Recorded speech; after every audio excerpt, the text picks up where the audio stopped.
You ask Tiger to solve. This deals with linear equations with one unknown. The final result is x equals 5. Let's solve it step by step. Simplify the expression. Expand the parentheses. Multiply the coefficients. Simplify the arithmetic. Group all constants on the right side of the equation. Add 40 to both sides. Simplify the arithmetic.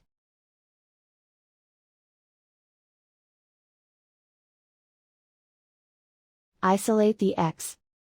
Divide both sides by 12. Simplify the fraction.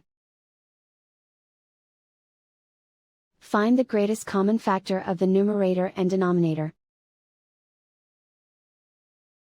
Factor out and cancel the greatest common factor.